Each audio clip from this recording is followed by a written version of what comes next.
السلام عليكم ورحمة الله وبركاته. حبايب قلبي، وحشتوني قوي قوي. عاملين ايه؟ وحشتوني كتير من الفيديو اللي فات. انا بقى كنت النهارده لسه جايه من السوق، بقى لي كده حوالي ربع ساعه. قلت بقى ايه، اصور لكم المشتريات اللي انا جايباها واعرفكم برضو، اديكم فكره عن الاسعار يعني وكده الموجوده. طبعا زي ما احنا عارفين البطاطس بدات ان هي سعرها ينزل شويه. تمام، كانت النهارده يعني كيلو ونص ب10 اهو شايفين. ده تقريبا جبت 2 وربع ب15 حاجه زي كده يعني، بس يعني ما شاء الله حلوه ازاي زي ما انتوا شايفين كده. اللهم بارك، جميله. بدات ان هي ايه سعرها ينزل شويه. دي بالنسبه للبطاطس. بالنسبه للطماطم معايا برضو هي لسه سعرها عالي، هي برضو ما بين 20، ما بين 15 ل20. تمام، فانا جبت اللي هي من 15. كانت النهارده حلوه بقى. عندنا طبعا سوق الحد ده طبعا بيبقى شغال من الاسبوع للاسبوع، فبيبقى الحاجات برضو يعني لحد ما بيبقى في حاجات مهوده شويه. او انا كنت مثلا رايحه متاخره فكانت دي ب15. دي ممكن يكون الصبح ولا حاجه بتتباع ب20 يعني.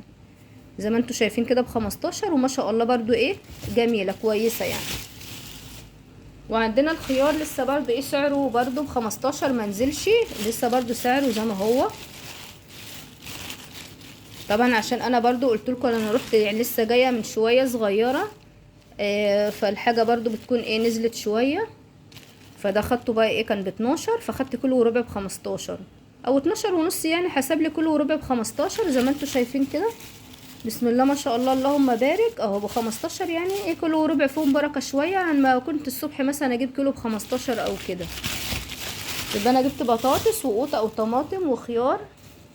وجبت البطاطا دي كانت كيلو وربع ب10 او زي ما انتوا شايفين جميله بصراحه. عشان انا طبعا ولادي بيحبوها بالهنا والشفا، هي جميله زي ما انتوا شايفين كده. كان كيلو وربع ب10، جبت 2 ونص ب20. طبعا عشان بعمل منها برضو ايه كل كام يوم كده بروح عامله ايه حبه لولادي وكده. وطبعا جبت ايه تاني، جبت برتقان. البرتقان ده 2 ب25. طبعا بقى ايه ولادي بقى ايه يعني هو لسه اخضر وبس، هو ايه يعني مسكر وكده، وولادي بصراحه بيحبوه.